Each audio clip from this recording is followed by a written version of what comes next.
Hey guys, what is up? What is up? Welcome to MK in the morning. I'm not in my setup. The sun is way too bright. Maybe towards the end I'll be able to go over there. But what is up, guys? What is up? Welcome to MK in the morning.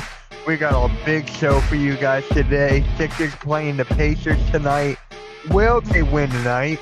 Will they win? Not can they win. Will they win tonight? Because we all know they can beat the Pacers after what happened last game against the Minnesota Timberwolves. But today, we got my guy Austin Hamill popping in like around 11:15-ish. And we're going to talk about the Phillies and the Flyers, you know, to add some spice to MK in the morning every Tuesday. So with that being said, guys, like, share, subscribe. Catch you all in a bit. So let's just get this started, man. Let's just get this started. We're going to have people come in the chat and have some fun. So let's just get it, man. Let's just fucking get it. And yes, I know I'm early. I know I'm fucking early, but hey, as they say, early worm catches the worm, or whatever it is, whatever that fucking is. Yeah, guys, let's just get right into it, man. And also, please subscribe to the Hardcore Sports Network if you guys haven't already. We have plenty of shows going on today on the network. It's actually crazy how many shows we have on the network on any given day. It's insane what we got. We got MK in the morning to 12. Then that's gonna lead you into the 3-point blitz with Nikki Stees. And then we got Mets doing NXT tonight. We got Nikki Stees and Asian Warrior X doing everything on the table. We got Coach Ed and Man Cave doing WNBA. She got game. We got so many shows today, and it is just incredible what we have built here on the Hardcore Sports Network. It is just fucking incredible what we have built here. Like, think about this, right? Just think about this when it comes to net networks, when it comes to YouTube, right? You have these guys trying to all be like professionals and everything. I'm not calling anyone out. I'm just saying, hardcore sports, what you got is what you're gonna get. We're gonna have the best shows throughout the days, throughout the weeks, throughout the months, throughout the years, and I'm really happy for what we have built here. Shout out to everyone who's in that hardcore sports network. Shout out to everyone, man. Like it's incredible. And my guy Austin is now my right hand man or assistant manager, whatever you want to call him. So he and I are working behind the scenes. We're working very hard to bring more content to you guys. So just stay tuned, man. Stay tuned. All right. Sixers taking on the Pacers tonight, right? We are taking on the Indiana Pacers. Pacers are one of the worst teams in the league, right? They're one of the worst teams, but hey, anything can happen in the NBA. Any fucking thing can happen in the NBA. We lost to the Pelicans, right? And then we destroyed the Minnesota Timberwolves the day after in a back to back. And I'm just sitting here, it's like, where's the consistency when it comes to the Sixers, right? There is no consistency at all. But hey, that's what you signed up for when you're a Sixers fan. You expect the unexpected, and definitely that was unexpected. Without Joel Embiid, without Paul George, that game was definitely unexpected for sure. Definitely unexpected. But guys, don't forget to talk in the chat here. Let's have some fun. Keep the comments rolling. We're gonna have a lot of fun here. So Indiana, I want to look up real quick here. How much are the Sixers favored? They probably are, but the question is, by how much are the Sixers favored? How much? So let's just check this out real quick here. We're on Tuesday. Uh, where the hell? Yeah, I can't really see today. It's really weird. There it is. And the Sixers are favored by 10.5 points. We are favored by 10.5 points against the Indiana Pacers, who are 15-43, and the Sixers are 31-26. We're actually better away than we are home, so that gives us another leg. So we are 16-11 away, and the Pacers are 10-19 at home. So the favor is definitely in our favor for the Sixers tonight. But we gotta talk about Pascal Siakam here. Pascal Siakam is that guy where he can go off at any given moment. He's arguably a borderline, not borderline. He is a superstar in my opinion. He's a, you know what? Sure, he is a borderline superstar. So with that, we got to do a hell of a good job to guard Pascal Siakam tonight because we can actually handle the Indiana Pacers for sure. Yes, they got Nembhard, they got some other guys there, but Pascal Siakam, this is his team. This is his team now. There's no Tyrese Halliburton. He's not going to be here until next season. So we gotta figure out how to lock down t- Pascal Siakam. And for me, right now, the way to do it, we got Dominic Barlow is arguably our weakest position, but he's been showing glimpses of his potential. He's been showing his flashes and everything. So honestly, guys, this how we're gonna stop Pascal Siakam. You got to double him in the post. You got to double him in the post. Make him force him to kick it out to the open shooter for the open shot. You cannot let him get into the paint. You cannot let Pascal Siakam get in the paint. If you do, it's going to be trouble. I think Andre Drummond is going to start tonight. That is my prediction. Who's going to start at center? So Drummond is not really a rim protector like a Dembona is. So Drummond can defend. He can grab rebounds, but it's nothing like to rim protect. So he can help he can help Barlow shut down Siakam because can Kelly Oubre contain Pascal Siakam? Certainly he can. That is another body we can throw at Pascal Siakam. Kelly Oubre, Pascal Siakam. All right, Kelly Oubre, Dominic Barlow can definitely contain Pascal Siakam. So that is something we desperately need to figure out is how to slow down Pascal Siakam. Then the rest will fall into place. The rest will fall into place. So let's go through their potential starting lineup tonight. Let's go through the Indiana Pacers starting lineup tonight, shall we? So we're gonna go to this layout right here, and then we're gonna just go to here, and then let's go this way. This is the potential starting five. There's still going to be injuries here on this. So you got Andrew Nembhard, who can actually, he's a microwave scorer. He can actually shoot from anywhere. I want to look up real quick what his shooting splits are. Let's look at what his shooting splits are. These are his averages against the Philadelphia 76ers, right? The last game, he scored 22 points against the Sixers, 6 assists. He shot 44% from three, 50% from the field against the Sixers. Those are his averages against the Sixers. So Nemhart could definitely shoot that thing. He could definitely shoot the ball. So this season, he is averaging 37% from three. We cannot let not Pascal. Andrew Nemhart get open. We can't afford that at all. So, what is up, Arku? What is up, man? Thank you for stopping by, bro. Thank you for stopping by. How's it going, man? How's it going? We're just talking about the Indiana Pacers right now and how the Sixers should slow them down. So the Sixers, man, anything can happen with this team. We can go on a hot run.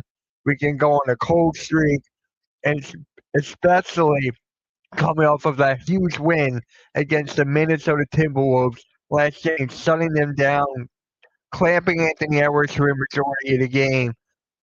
We cannot overlook the Indiana Pacers. We definitely cannot. Because if we get this win, I think Miami plays tonight, right? If Miami plays tonight, let's see. I just want to see. Hold on.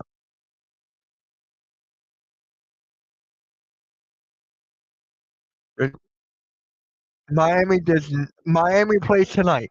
Okay, so if Miami lose to Milwaukee and we win, that gives us another leg to stay out of the play-in. But if the Sixers lose and Miami wins, that makes the gap much closer. And especially the fact we play Miami on Thursday, that is going to be a huge game going. If we're going to see who's going to be in the play-in pretty much after that game, so we gotta have. We need Milwaukee to win. We need Milwaukee to win. That is for sure. What is up, Wesley? What is up? Thank you for stopping by. You can't overlook everybody. That is facts. That is facts. What is good, Ryan? What is good? Shout out to the 10 people in the chat here. Shout out to 10 people in the chat. But that is the problem, Arku, with the Sixers. They overlook so many opponents that they get caught off guard. Look what happened to the New Orleans Pelicans. Then when they were able to lock in, they destroy the Minnesota Timberwolves. So it's all a mind game at the end of the day for the Philadelphia 76ers. You need to be able to lock in and day out. You're half a game above the Heat. Yep, we're half a game above the Heat. So if Miami beats Milwaukee and we lose to Indiana, we're tied for that sixth seed. We're tied for that sixth, seventh seed. So we gotta have Milwaukee win. But as of right now, I think I got Miami over Milwaukee. Milwaukee's going down slope right now.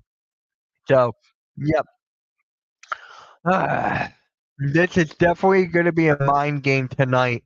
And desperately, we got to slow down Pascal Siakam and Nemhard because Nemhard shot the lights out against the Sixers last time. He shot 44% from three against us. So we got to be able to shut him down. So Nemhard is definitely a guy you got to keep an eye out for sure. And then you got Jay Huff. Now Jay Huff for the Indiana Pacers, he was in so many trade talks around the trade deadline. He was one of those guys that was linked to this team, to that team, to that team, to that team. He is so underrated that the Sixers have to keep an eye on him at all costs. We got to because the last time that the Sixers played the Pacers, these are the averages that Jay Huff has against the Sixers. He averaged 11.5 points, 1.5 assists, 40% from three, and 42% from the field. Again, the Sixers have a problem of leaving shooters wide open from the three. They have a tendency to leave them wide open from the three and leaving a huge gap that the shooter can still knock the shot down. So the Sixers really got to clamp on that. They really gotta close out on these wide open threes. They desperately have to because these guys can desperately, not desperately, but they can honestly just go off. Like Jay Huff, Nemhard, they can go off at any given moment. What is up, Blaze? If the trade continues, Sixers lose by 30 tonight and win the next game by 30. Yep. Jay Huff is a lot more athletic than he looks. He definitely is. He's a good shooter as well. Huge gap. Pause. Yep, you got me there. You got me there.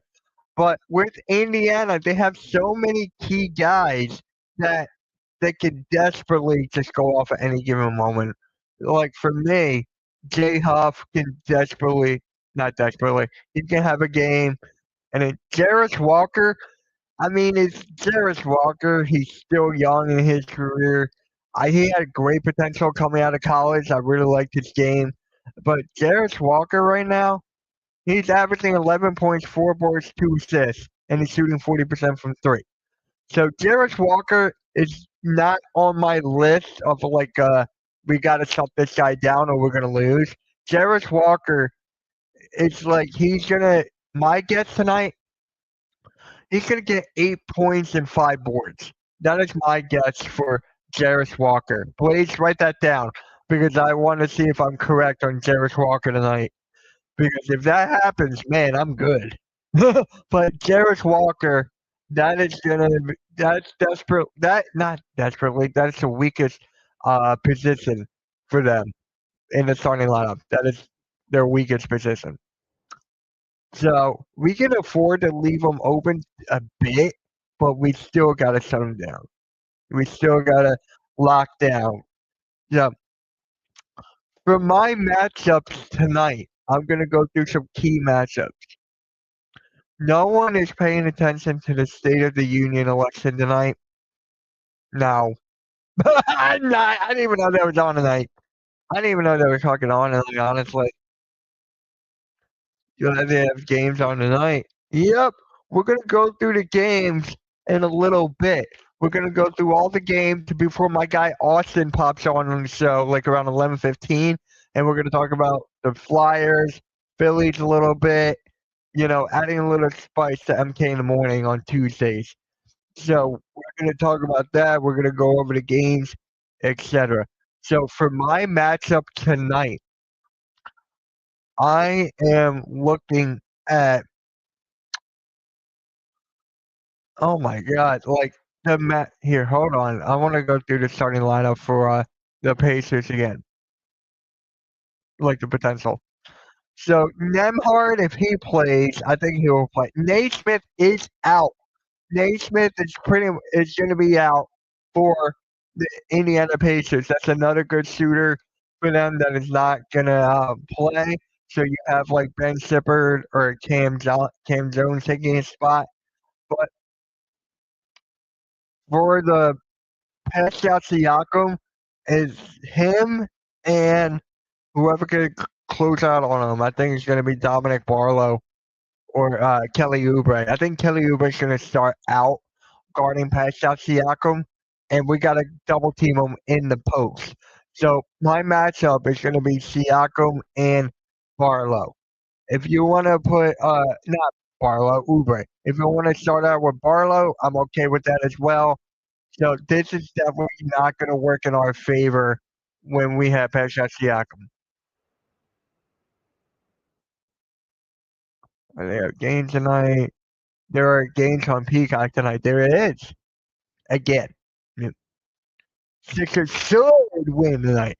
Yes, they should win tonight, Nikki. But for me, I'm like, we gotta shut down Siakam. Nemhard is gonna get his shots. J Hub is gonna be he's more of like a stretch big who's athletic, so he's gonna get his shots as well. But if you can shut down Siakam, then we're pretty much going to afford everyone else to get their shots. But Siakam is the main priority against the Indiana Pacers. If it's not against Siakam, like, dude, Siakam, it's not a good matchup for us when it comes to Siakam. It's definitely not. Now, when we had Joel Embiid, a healthy Joel Embiid, I'm okay with that. I'm okay with that. When we have a healthy Paul George, I'm okay with that. A healthy Paul George can guard Siakam. A healthy Joel Embiid can guard Siakam. But these guys, they're not gonna be able to guard Siakam to his fullest. So they can contain him, but he's still gonna get a touch off. That's the only thing I'm kind of afraid of tonight. That's the only thing is Siakam getting his shots. So hopefully we can slow him down tonight. Yeah. I can't wait for the next season for the Indiana Pacers. You got Tyrese Halliburton. You're going to have Nemhard. You're going to have Siakam. And you're going to have Zubac. I cannot wait for next season for Indiana Pacers. That is going to be a fun team to watch. Definitely a fun team to watch. Tyrese Halliburton, we've seen him take them to the finals. We've seen that. Can Halliburton take this team to the finals with the addition of Zubac, who's honestly, arguably one of the most underrated centers in the league today? So I can't wait for the Pacers next week, and then we got not next week, next year. So The Pacers, right now, we're worried about tonight. The Sixers are 10.5 point favorites. Remember, the Minnesota Timberwolves were like what were they, like 9.5 point favorites against us, and we beat them. So, basketball, anything can happen. It depends on the runs that they're going on and who's on a hot streak shooting the rock. Zubac should be a big help when Halliburton returns. Yeah, yeah. Honestly, I loved it when they had Miles Turner there because he's more of a better shooter than Zubac. So Miles Turner could space the floor. I really don't like Miles Turner on the Bucks. I don't. I miss Brook Lopez on the Bucks. I think that fit with Giannis was really good. Was really, really good. And then now you got Zubac. That is arguably the best trade at the deadline, honestly. And then now you have Brook Lopez starting for the Clippers. You got him starting for the Clippers, so it's gonna be something. It's gonna be something.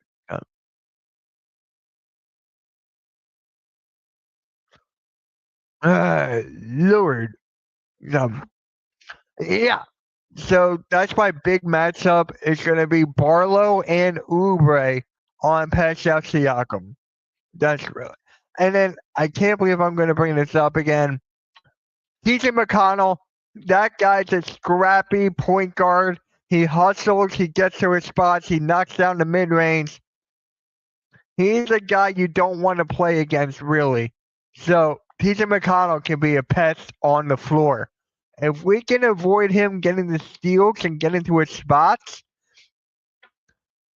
I don't know. TJ McConnell is not really a threat, but TJ McConnell can be annoying. He's like that little annoying brother that tries to, get the ball from you to annoy you. That's what McConnell is.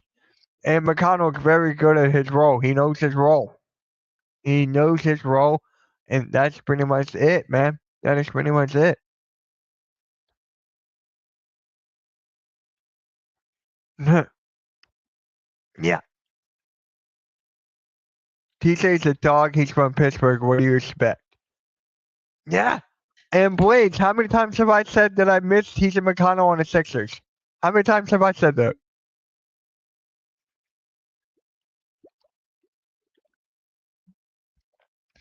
How many times have I said that, Blades?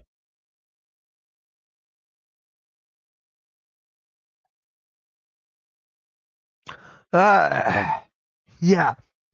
So the Sixers cannot overlook. That is one. You cannot overlook. You got to shut down Siakam, and you got to look at TJ McConnell. So you got to. What are the keys to the game? That is my question, though. What are your guys' keys to the game? Start out hot, run and gun, make your shots. For me, you got to look at Quentin Grimes. For the last couple of games, Quentin Grimes has been knocking down his shots. He's been playing well on defense. He's a low-key good playmaker. Quentin Grimes has not desperately, he has played his role to the potential that we have need for the longest time. Longest time. So Quentin Grimes, this is the guy we need. This is the guy right here, right now. If he's consistent, could he get back up there to the 6th man of the year? If he could get back out there for the 6th man of the year, that'd be crazy. What did Alexander? You sent your picture. I was like, whoa. Keys to the game, beat a team that's tanking. Yeah.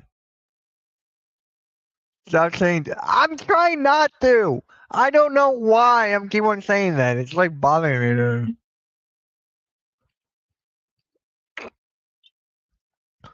Each time I say that word, I gotta take a shot.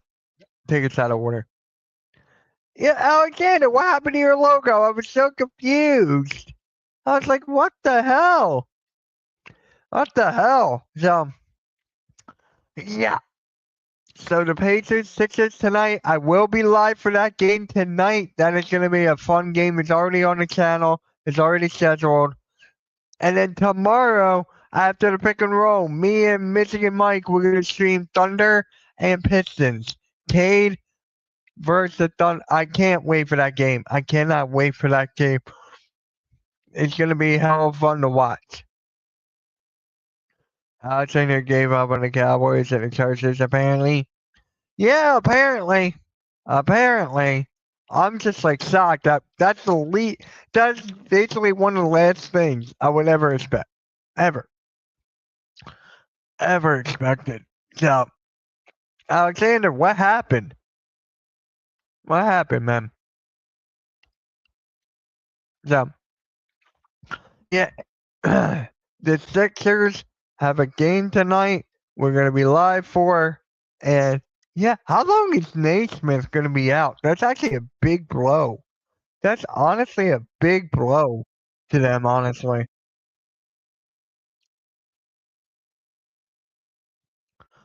Aaron Naismith this year. Hold on. Naismith this year, he's averaging 13 points per game. What, 5 boards, 2 assists. He's shooting 39% from the field, 7% from 3. He's and then 82% from the field. They are missing Nembhard. That is gonna, or not Nembhard. They're missing Aaron Naismith. That is gonna be something. That's gonna be a big blow. We gotta exploit that. We gotta exploit that, Sixers. You cannot have any of these guys off the bench afford to go off. Mathurin sure has been balling out with the Clippers. I'm kind of surprised Pacers gave up on him, but they needed to get big man. I get it. Benedict Mathurin, didn't he have a game winner? Not allowed to change that. You're allowed, but it was like the last thing I would ever expect. It's the last thing I would ever expect from you. From you, it would be the last thing I would ever expect. I thought you would always have that one.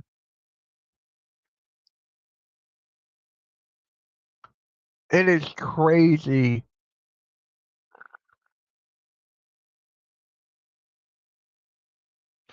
Man. I can't. Yep. Remember, guys, to like the stream, to share this out, and go to the Hardcore Sports Network, like and share it out over there as well. We're talking about the Sixers right now, going up against the Indiana Pacers tonight. The keys to victory right now, you gotta slow down Siakam. That is the first thing. The second thing, you gotta get the rebounds, especially on the offensive side of the ball. When you look at the Pacers right now, right, you have Jay Huff against Andre Drummond. Andre Drummond's a better rebounder. What is Jay Huff averaging right now in rebounding? Jay Huff right now in rebounding. What is he averaging? He's averaging 4 rebounds. So the Sixers right now, they have a good chance of getting more rebounds on the offensive side of the glass. And then pass out Siakam. Isn't he averaging like 7? Yeah, he's averaging 6.8. So Siakam's averaging 7 rebounds. If we could box him out and get offensive rebounds, that would be huge. Jay Huff is not really known as a rebounder. Siakam's an underrated rebounder. So if they start with Drummond, you gotta have him in the paint at all costs, getting boards, cleaning up the loose balls. You get him up there for the second chance points. It comes down to that. So slow down Siakam, clear offensive glass, and 3, just play team basketball, man. Just don't overlook the Pacers. That's the third one. Don't overlook the Pacers. Yes, Siakam's supposed to play tonight. Yes. I'm still a fan of the Cowboys and Chargers. There you go. I was not questioning your fandom. I was questioning, like, Wow, that caught me off guard. Another fantasy win, 8 in a row. I beat Rios by over 900 points. I know he ain't even playing anymore. Yeah, it was the strangest thing for my fantasy team. It wouldn't let me switch out Wemby. I had to go on my computer and do it. So I'm like, what the hell? So I fixed that. My team is fixed now. Yeah, Reed. Hey, Blake. Yep. Love how you guys are talking in the chat, man. Really fucking love it. Really fucking love it. So let's go through the games tonight. Then Austin will be here in like 10 to 15 minutes to talk Phillies and Flyers. So let's go through the games right now for tonight. We got some big games tonight. So first off, we got the Sixers. And here, I'm going to share the screen here. Let me share the screen here. We're going to go to this one. Let me share the screen. So we're going through the games real quick before Austin comes in to talk Phillies and Flyers a little bit. Here we go. So first off, Washington at Atlanta. Both teams that are tanking. I'm still going with Atlanta. I think Atlanta with Jalen Johnson, he's super underrated this year. They're building the team around him, which is the right way to go. They traded away Trae Young, so I am going with the Hawks. Mavericks at the Nets. I'm going with the Mavericks here. Cooper Flag, if he's back in from injury, I feel like he'll have a game against that. Thunder versus the Raptors. This game is going to be interesting. I'm very high on Toronto. I love the way they're playing right now. Thunder is still missing SEA. I'm still going to go with the Thunder, though. They're the best team in the league. Well, according to ESPN, they're the second best team in the league right now. So, Knicks at the Cavs tonight at 7:30 on Peacock. That game is going to be hella fun. Hella fun. I'm going with the Knicks here. I'm going to go with the Knicks just because they are a better defensive team, I feel like. And they've had some great wins the last couple of games, so the momentum is riding high. So I'm going with the Knicks. Charlotte at the Bulls. I'm going Charlotte. The Hornets are playing out of their mind, especially LaMelo Ball. Miami at Milwaukee. I'm going to go Miami here, even though we need Milwaukee to win. So the Sixers, and then if the Sixers win tonight, that separates the gap of us of winning the play-in. So I'm going to go with Miami here. I feel like they're the better team. Golden State and New Orleans. I'm going to go Golden. Actually, I'm going New Orleans here. I'm going to go New Orleans. I feel like Zion's going to have a good game tonight. Going for the upset. Celtics at the Suns. I'm going Celtics. Phoenix is too banged up. No Booker. No, what's his name? No Booker, no Brooks. So I'm going Boston. Minnesota at Portland. I'm going Minnesota. Portland is just not one of the best, not a good team. Orlando at the Lakers. I'm going with the Lakers. Orlando is one of the biggest disappointments right now. And Banchero has not been playing up to his potential, I feel like. So Banchero needs to pick it up. I'm not liking the way he's been playing right now. So we just went through all the games there. So there we go. All the games are done. They are predicted. Hold on a sec. I gotta go like this, like that. And then we're gonna go like this. And now we're gonna wait for Austin. Whenever he's ready, he can just pop one in. So, yeah. You know what, Mitch? I'd go with Pacers over the Sixers since you picked Pelicans over the Warriors.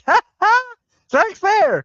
That's fair. That is honestly fair, Alexander. I'm not mad at that. I am not. That is the whole thing about what is the word?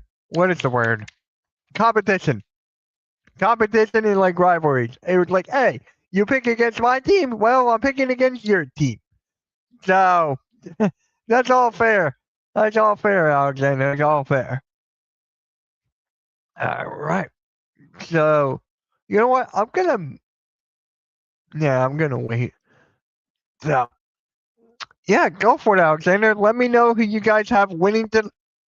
Let me know who you guys have winning tonight. The Sixers or the Pacers. Let me know in the chat. And then you know what I feel like talking about right now? Hold on. Oh my God. Good God. Damn. That is crazy.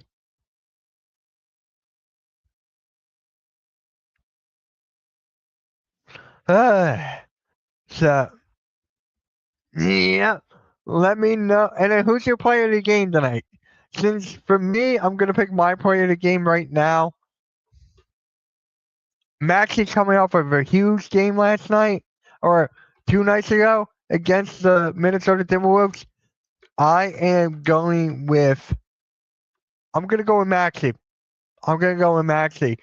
Just got to hope his shot selection is not terrible. We just got to make sure he doesn't hike up shit.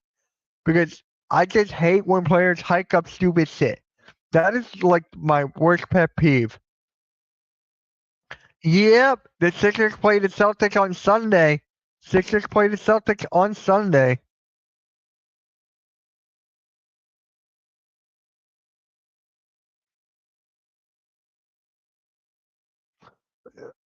All right, hold on.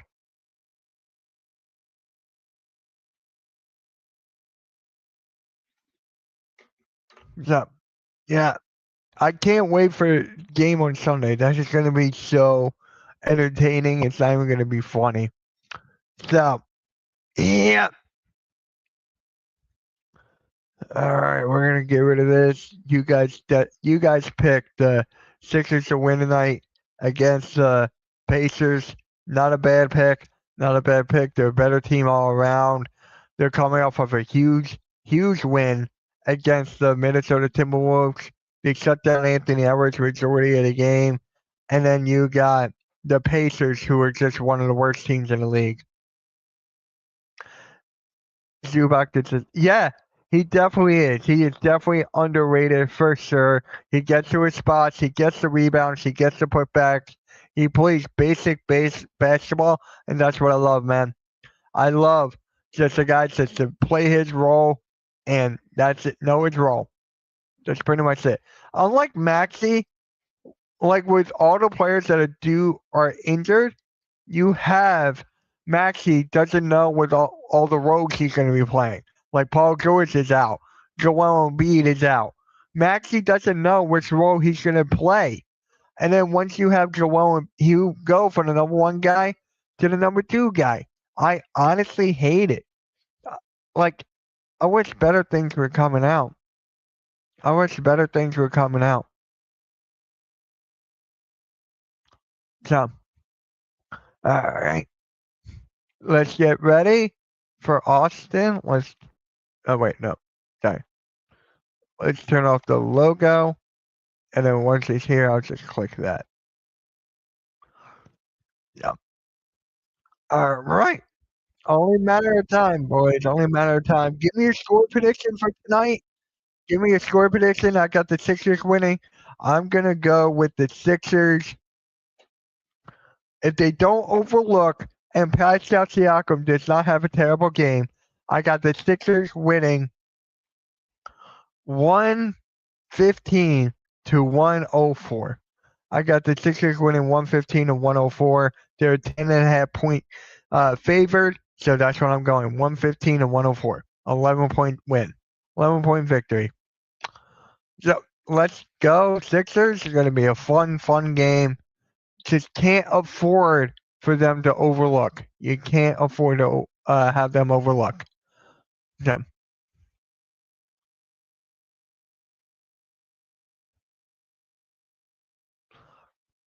Huh. I just saw this on Twitter.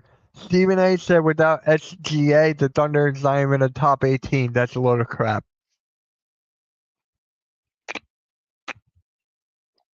That is honestly a big load of crap.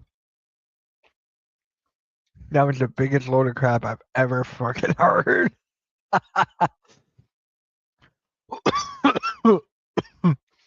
All right, we got 5 minutes left, so make sure you guys like, share, subscribe for more Sixers content, for more basketball content on the Hardcore Sports Network. We cover majority of our sports, man. It is insane how many shows we have on the network. Let's go through the shows real quick. Man. So today, after the after MK in the morning, we got Nikki Steeds with the 3-point blitz. That's at 12 o'clock p.m. noon. So I'm going to send you guys over to there right after this. So you guys will go right there. And then we got WNBA CGOT game with Coach Ed and Man Cave. That's at 7 o'clock tonight. And then at 8 o'clock, we got two shows at 8. We got the NXT watch along with Mets. And then we got everything on the table with, again, Nikki Steves and Agent Warrior X. So we got so many shows for tonight, man. So many shows. And thank you all who tuned into the Monday Night Raw last night. The Raw wasn't that great, but we had an emotional ending with AJ Styles. So thank you all for tuning in that. Thank you all who turned into Birds of Broad Street, the Mega Match podcast, Flip the Script, This Week of Flyers Hockey. Thank you all to everyone who tuned into the shows. And the Hardcore Sports Network is only about to get bigger, man. Only about to get bigger. More content creators are coming. More shows are coming. So make sure you are subscribed to the Hardcore Sports Network, bro. Make sure. There's going to be a lot of clips coming throughout the day. So close to 1,500. We got to hit that goal. So make sure you guys are tapped in. And then I'm going to put a post on the community tab pretty much later on today asking what other sports you guys want to see from the on the network. So we're getting a soccer show coming soon. We're getting more football content creators. My goal for that is to get one from each and every team in the NFL by the end of the offseason. That is my goal, and we're already more than halfway there, which is crazy to even think. We just got a Cowboys guy yesterday. Yes, I won't forget Bam. That was actually funny yesterday. If you guys don't understand the joke, we were at the top. We were talking about centers in the league, and I kept on forgetting Bam. And then everyone was like, don't forget Bam. Don't forget Bam. Or I spam, don't forget Bam or something. So, yeah, so back to the network, man. Thank you, everyone. All right. My guy Austin is now here. Let's get him in. What is up, bro? How you doing, Mitch? Well, thank you for having me on. Of course. And by the way, guys, if you guys didn't know, Austin is now helping me behind the scenes for the Hardcore Sports Network, man. Thank you for all the help already. It is crazy. Thank you. Of course, man. I'm more than happy to be taking the opportunity to be able to help you out with making this network grow, dude. You've been giving me an incredible opportunity to be able to work with Joe and James doing the Flyers and Phillies stuff. So anything I can do to help give back to what you've done for me I'm more than willing to do. Of course. And by the way, guys, Austin Soccer Show is going to start up soon. It's going to be partnered with Streampunk. That is actually going to be on their Streampunk Sports channel. So make sure to look that up in the coming weeks. So you ready to talk about Phillies and Flyers, man? We got a lot to get into. Let's get it. Yeah, let's get it, man. I feel like we should start off with the Phillies right now, and this whole thing with Bryce Harper, because with Bryce Harper, everyone is talking about how terrible it is, like him and Dombrowski or whatever. So, give me your thoughts on that, man.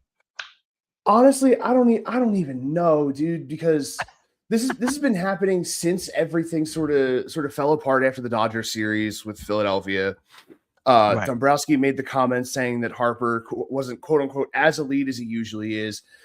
And like, I get it. His numbers have been down, but it kind of makes sense when you look at the rest of the caliber of players around him. He doesn't have to produce as much as he should.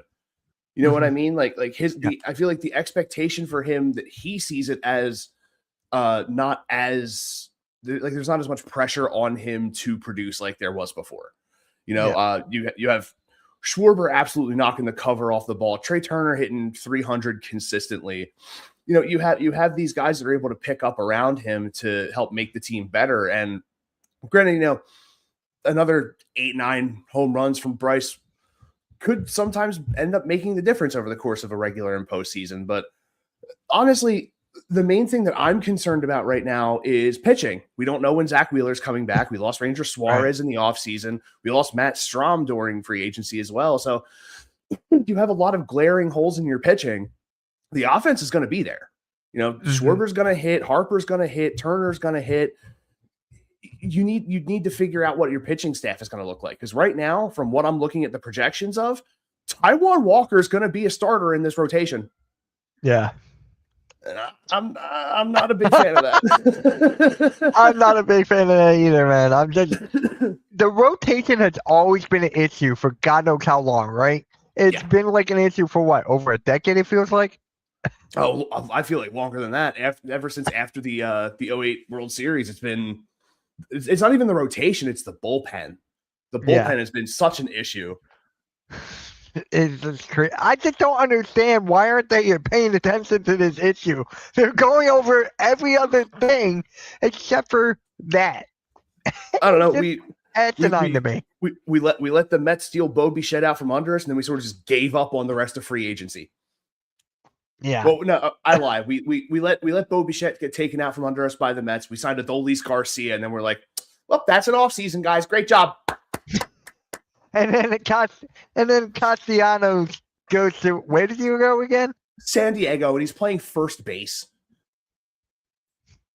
Oh, there we go again. Guess what? Guess who's been the everyday first baseman in San Diego? Jake Cronenworth. And guess who actually hits the ball very well? Jake goddamn Cronenworth. What are you going to do? Are you really going to start Castellanos every day at first base? That is one of the most inconsistent bats and career minus defender. I talked about this with Joe and James earlier in the week. Castellanos started as a corner infielder. He started as a third baseman in Detroit. He was a minus defender then, moved him to the outfield when he went to the Cubs, stayed in the outfield with Cincinnati, minus defender during that time. The only reason he got paid the way he got paid was he had one season batting over 310. One. And you backed the Brinks truck up for this guy. Sure, when he hits, my God, can the guy hit? Yeah. But he's not $200 million worth of hitting and defense. He never has been, and he never will be. Right. I'm glad he's gone. The amount of times that I've seen this man swing at absolute trash pitches and then stare at a meatball down the middle that he could have sent 385 to left center. Yeah. And you're just like, and then on top of that, the poor base running when you see that rotation's in play against the Dodgers in the playoffs, and you hesitate on the run on the bunt. What are you doing? I'm going to tell you this right now. I know why he sucks. You know whose house he lives in? Ben Simmons' old house. He sucked before he moved into Ben Simmons' house. Okay, I thought he was okay. I thought he was decent, and then he went there. He just sucked. No, like I said, he had that one good year of batting over 300 in his career, and then all of a sudden he's considered one of the best players in the league. Shut up. Oh my God, it's just hysterical. Like, it's just a typical Philly thing, man. It's just a typical Philly thing. Dude finished batting like, I think it was like 312 in that one good Cincinnati year, and all of a sudden everyone was like, he's Trey Turner. Like, no, he's not. He never was. He's the funniest thing. He was like Kenny Lofton offensively with a little bit more pop. Yeah. So I'm great that you brought up Trey Turner, actually, because our good friend James Scorza had a bit of a rant. I don't know if you saw it about Trey Turner. So I'm going to play the clip right now. Let me share the screen here. He kind of went off, and it went kind of viral on social media. I'm not going to lie. It went kind of viral. So he's done with Trey Turner, dude. He is done. So, be the last year for Trey Turner too. I think Trey Turner could oh wow, okay, be. I'm serious. I mean, I think I've seen enough of it. I mean, I love Trey. I thought it was a great acquisition back in 2022 or 23, whatever it was. But he hasn't been that player that we thought he was back in that. I mean, believe it or not, the one thing that really annoys me about with Trey Turner is that he actually showed his poise in that World Baseball Classic, and we were like, "Oh wow, he's going to bring that to Philadelphia," and the dare I say it, the standing ovation shit happens, and just everything is just beyond ludicrous right after that. So yeah, I got to say right now, if Trey Turner doesn't turn into like Trey Turner of the Washington Nationals, LA Dodgers, they might be moving him. I think this could. what do you think about that? Look, James, I love you, man, but you're wrong. You're wrong, dude. He literally just had his best year as a Philly last year. He batted 304. The previous 2 seasons were, what was it, 295, 266. Yeah, Batting average wise, it's the best year that he's had as a Philly. I Right. believe. Let me see. Second best batting average season overall. Probably Mhm. third if you count the split between Washington and the Dodgers in 21. Yeah, no, that was his best one because he batted 328 overall that year. No, Okay. third, because the year before that he batted 335. So like, Yeah. but that was also the shortened COVID year. But like Mhm. Turner's numbers are up compared to the past 2 seasons. His slash line last year was 304, 355, 457 with 15 homers and 69 RBI. Nice. But like the dude's good. Yeah. Last season, who had the best year as a Philly last year? Kyle Schwarber. Trey Turner, in terms of power, it was Kyle Schwarber. In terms of overall contact hitting, it was Trey Turner. Yeah. I think that a lot of the issue that Turner had to start off was him adjusting to the pressure of being a Philadelphia Philly. That's a good point. That's It a makes good point. perfect sense. The second that someone that has a pedigree like a player like a Trey Turner has coming into this town, we expect that immediately, every single time. And Yeah. I get it. I 100% get it. That's just the way the fandom is here. We expect your best every single game. If you don't give it, you will hear it. It's just how Mhm. we are. It's how we've lived our entire lives. It's what we transfer over to sport.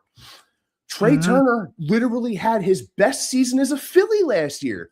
I don't get where all these people are having this issue with Trey Turner all of a sudden. It was the best offensive season that he's had. Defensively, did he struggle last year? Yeah, it happens though. Yeah. To think he had his best offensive year while still struggling defensively. If he can figure it out defensively, everyone's going to forget that he had 2 bad seasons here. Everyone's going to forget that he had 2 seasons below 300 average. Like the guy is really, really good. And he's still good. That's the crazy thing. He's in his mid-30s now, and he's still good. Like, Right. cut this guy some slack, man. 2 off years, and then you bat over 300 like we expect you to do, and people are done with him. James, I love you, man.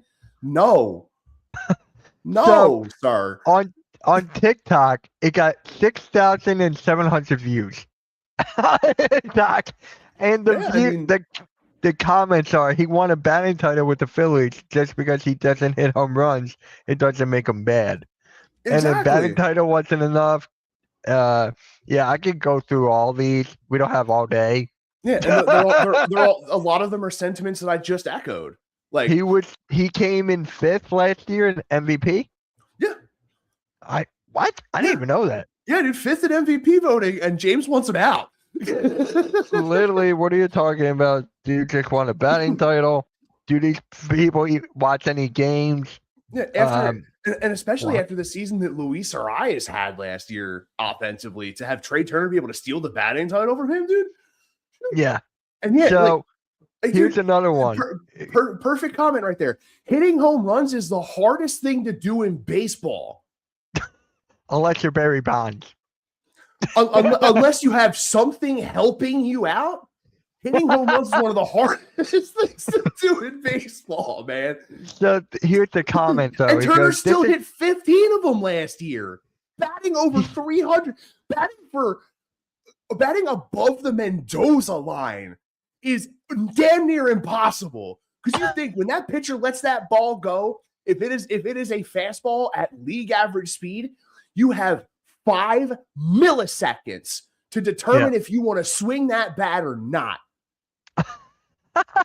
And Turner did it at a clip that is over 30% of his at bats are base hits. Yeah. So here's a Let that comment man here. cook. Yeah, here's a comment right now.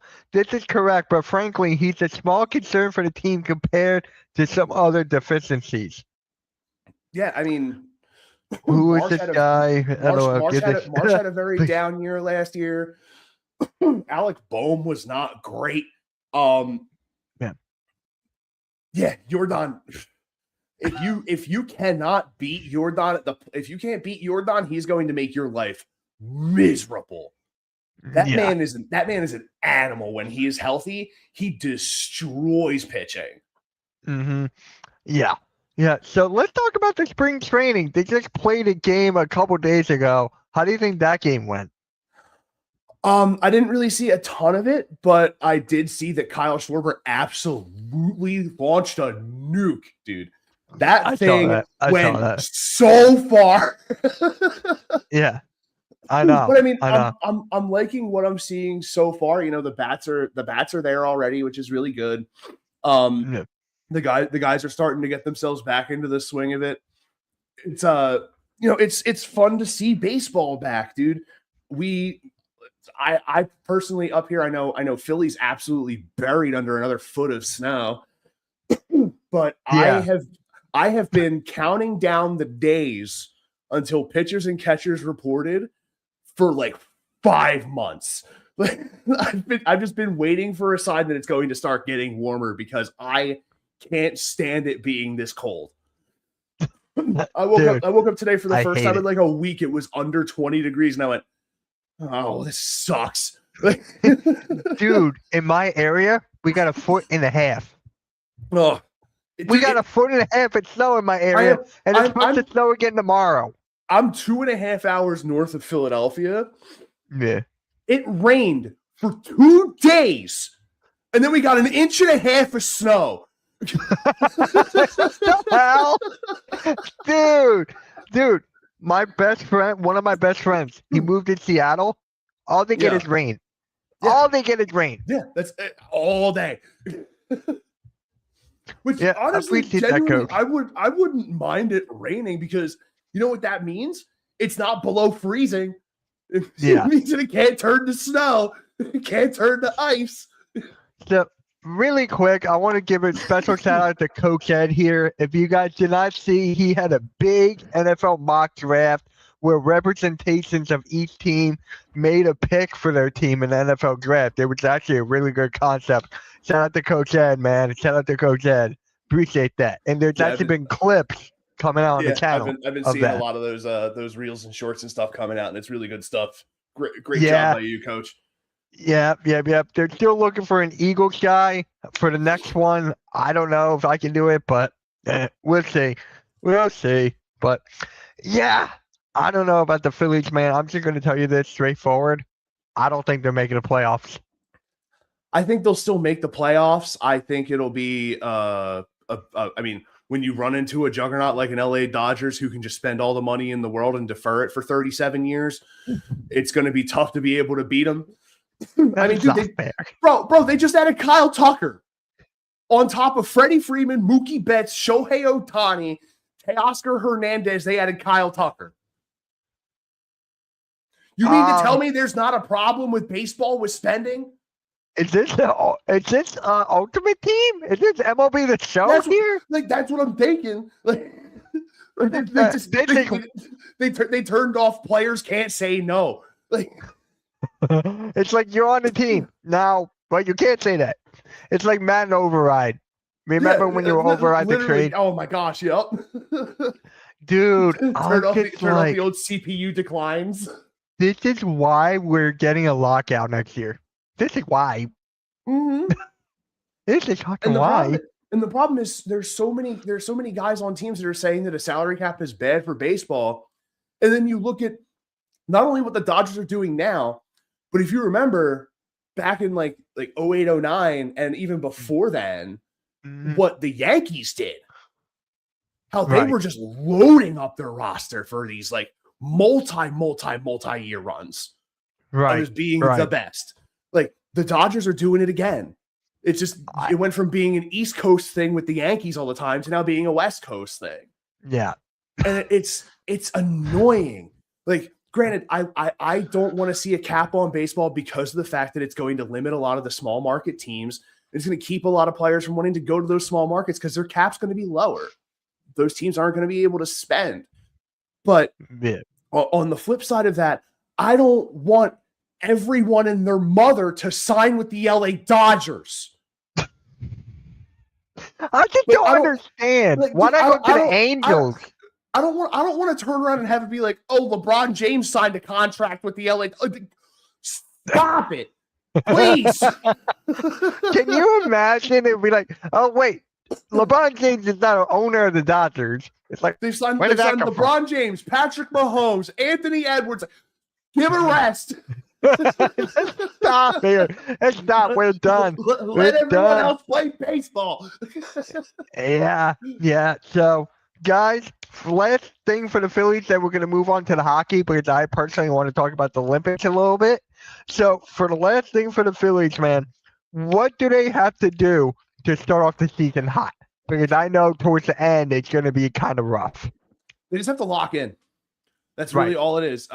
Every team, I mean, granted, it's a very long season, so it's kind of hard to be able to keep that momentum a full 162 games. Right. But if you can at least win your first 3-4 series to start off the year, just taking 2 of 3, get a sweep in there if you can, you're going to be in a good spot to at least carry some momentum through the first month and a half, maybe even 2. And then from there, it's just going to be just trying to keep that momentum going.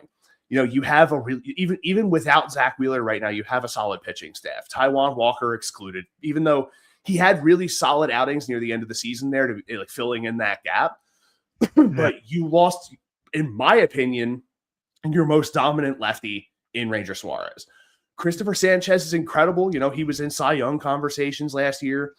Luzardo is really, really good. Aaron Nola is coming. I feel like he's going to be coming back with a bit of a vengeance because he had a really rough show last year.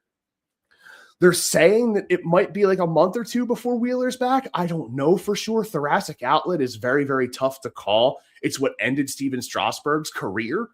So it's really tough to be able to call with the whole Zach Wheeler situation. But as long as everything is ticking when regular season play comes around, you're going to be in a good spot. This offense is very potent. The pitching is very dominant when they're on. It's just the question is always going to be the back end of the bullpen. You have Johan Duran to close out these games, and he is very, very good. It's about getting to him and maintaining a lead. That's what it's always been. That's what it's always going to be. It's not going to change until Rob Thompson is fired. Let's be honest. It's not going to change until someone in that front office uses their whole brain and not just a small bit. Because you're signing, you got this great closer. You have all these really good offensive pieces. You have a really good bullpen. How do you bridge from those starters to that closer when your offense is potent and you have a lead and you're going into you're potentially being able to work a save situation? You need those guys to be able to bridge that gap. And Jose Alvarado ain't going to be able to do it all himself, bro. I know. I know. You can't just rely on a fireballing lefty all the time. I'm gonna hit you back with a bit of a way back machine here. Look at what it got us with Antonio Bastardo. Right. I don't think I need to say anymore. No, we're good. We're good there. We're good there. But shit, man. Shit. Yeah, dude. That's my brain every time Alvarado comes out now. I'm just like, shit. It's not just that, dude. It's not just that. Rob Thompson's on a hot seat. He's got to be here. He's got to be. I hope so. Why wouldn't he be? I mean, Is The this fact like that a he's- Nick? the fact Is that he's this like made it to a the po- Nick I mean- Nurse or Nick Sirianni type of thing? I mean, look, if I had to pick between one Yeah. of two coaches to put on the hot seat right now, Rob Yeah. Thompson, Nick Nurse, I'd be putting Nick Nurse. Oh, Thompson's well, at yeah, least made the playoffs with this team. yeah. Wait, He's we at made least, the he's at we least made the produced- playoffs. Sixers made it.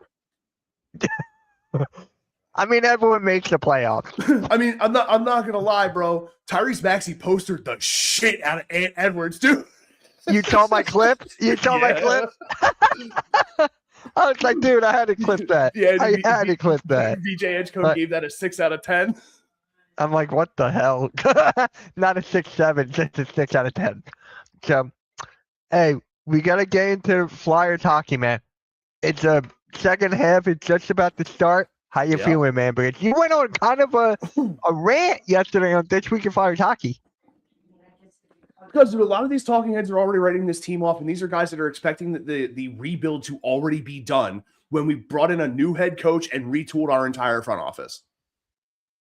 How do you expect 6.5 weeks to close out an entire rebuild? Right. Like this team is like I said on Monday, dude. This team is shaping. They're shaping better than I expected for the first year of this new front office, new coaching regime. Mm-hmm.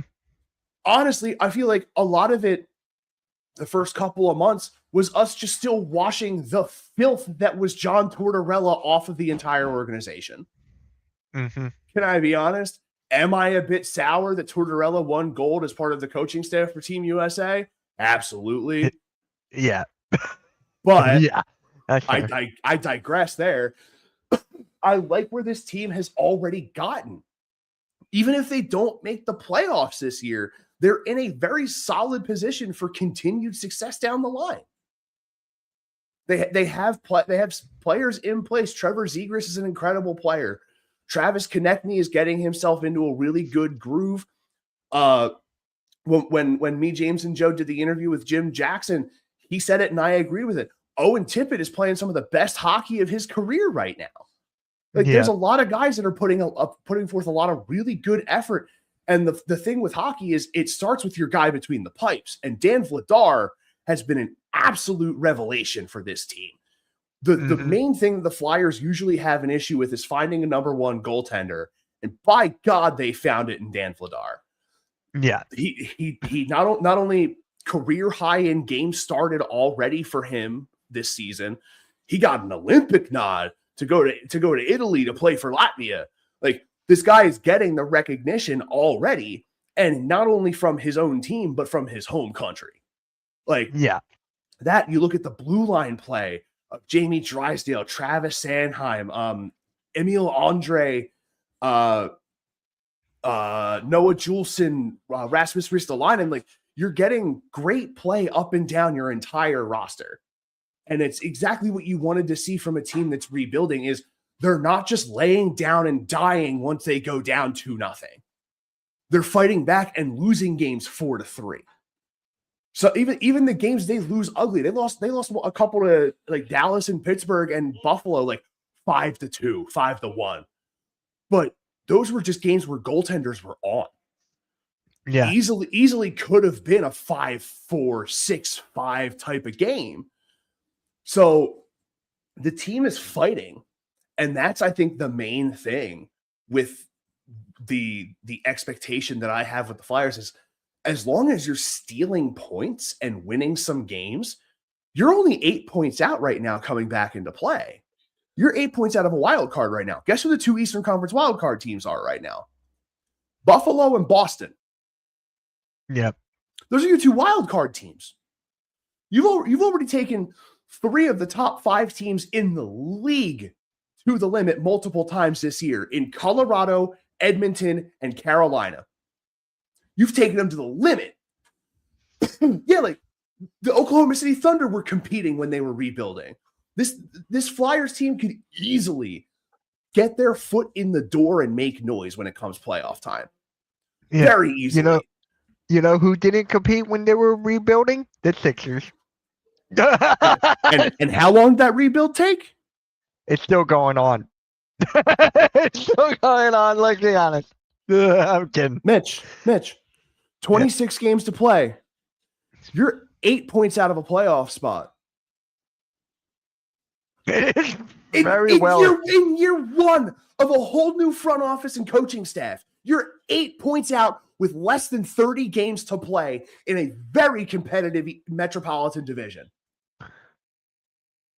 The number one team in your division is the Carolina Hurricanes, who everyone from the start of this season said they will be the Eastern Conference representative in the Stanley Cup. And you've taken them to the limit all 3 times that you've played them this year. Right.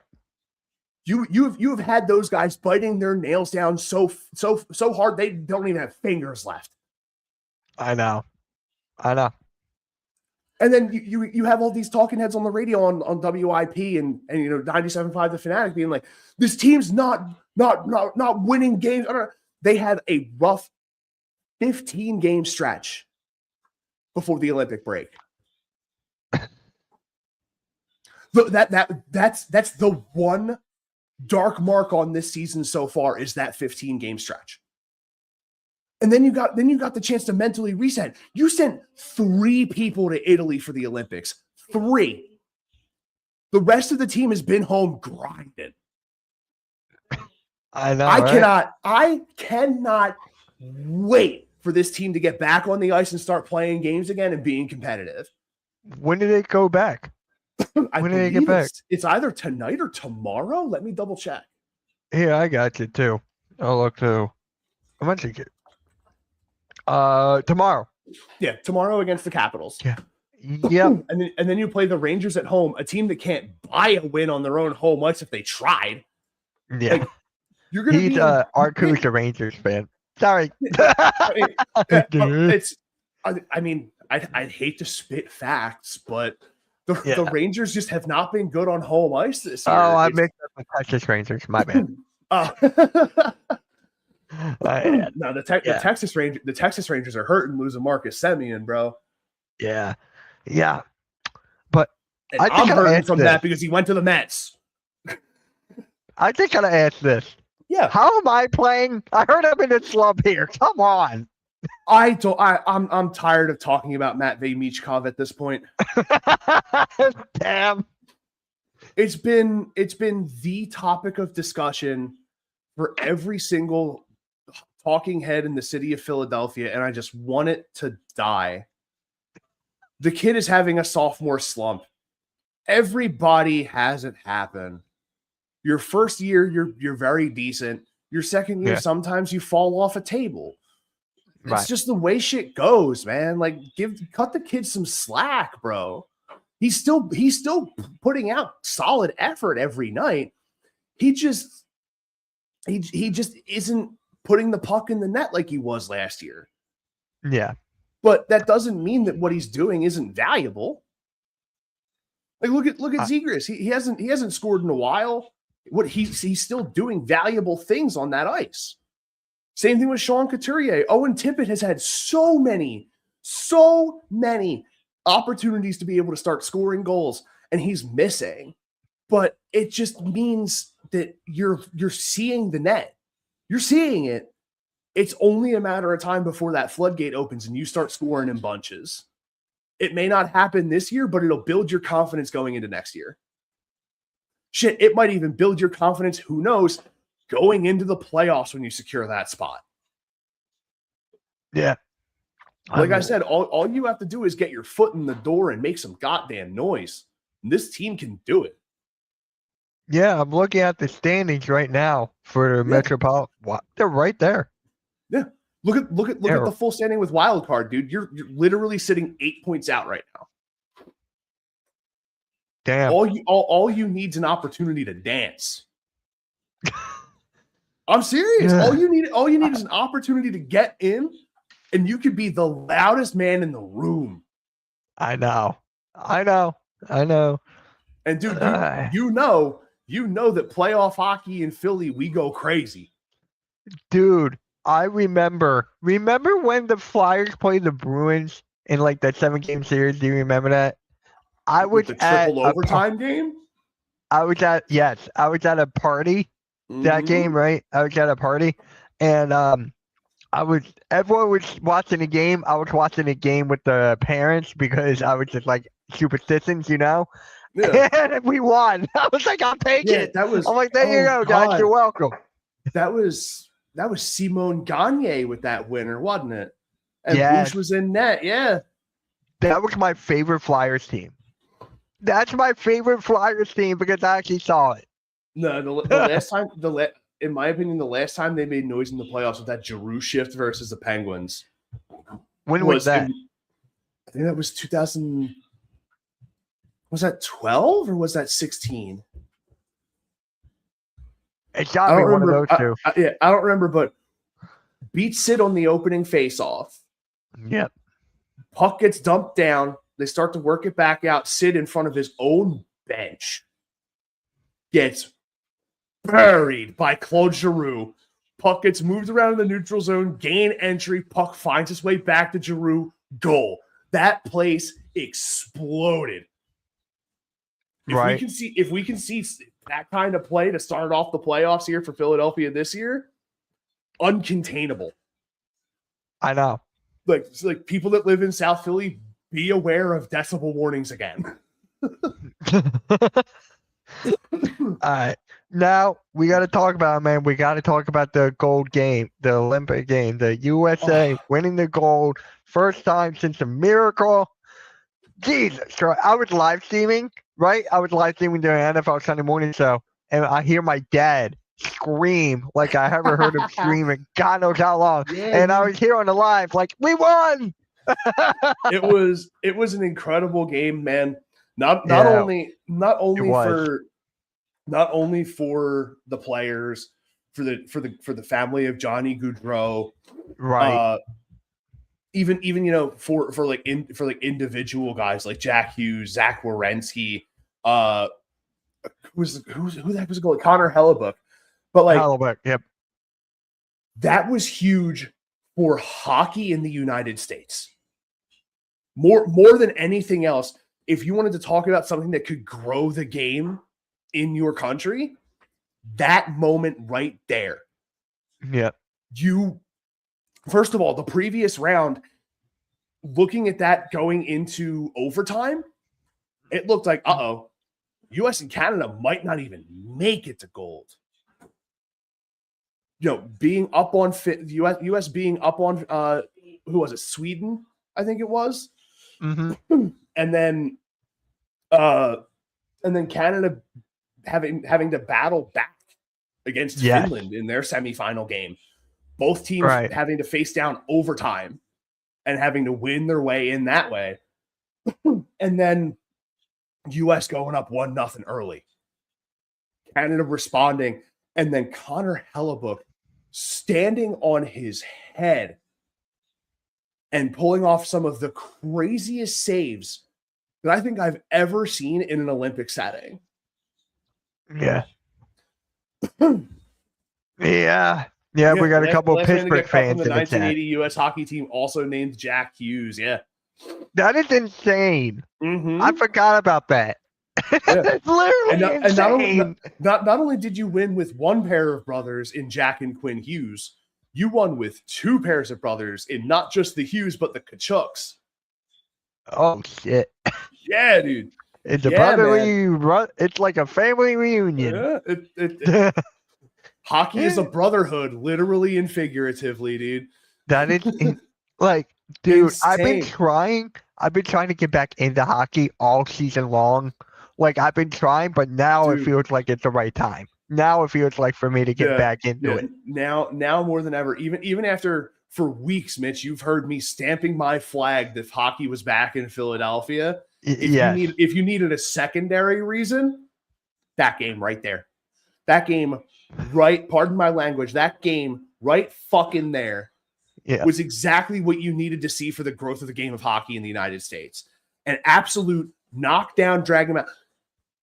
Connor Hellebuck stopped 46 shots in that game. That man was being peppered that entire game by Nathan McKinnon, Macklin Celebrini, and Connor McDavid, to name a few. on that roster. And he stood tall, dude. Yeah, proud to be an Yeah, American. dude, there was literally what you call it? Like I want to say it was like a youth hockey game happening somewhere, and they literally took a timeout for everyone in that little arena to celebrate the U.S. winning. It was like a 20-minute long timeout, and they went back to playing hockey. ESPN Plus has one of the market hockey games. Yeah, all the out of market games. Yeah. Oh yeah. Damn. I'm just Which saying. I think like- you being in Jersey, I think they would black out the Devils on you so you get the Flyers. Yeah, but I have a website where I can watch it for free. Oh yeah, of course. I mean, same too. Like, Same I'm here. good. I'm already good. It's like if I want to watch hockey, if there's nothing else on, I don't have to stream. Just go to that website, man. Hey, You just have to go to that Yeah. website. It is crazy. yeah, How I it mean, works. even aside from watching the Flyers, dude, like some of the teams that I'll recommend for you to like check out the way they play. Yeah. Obviously, the Colorado Avalanche.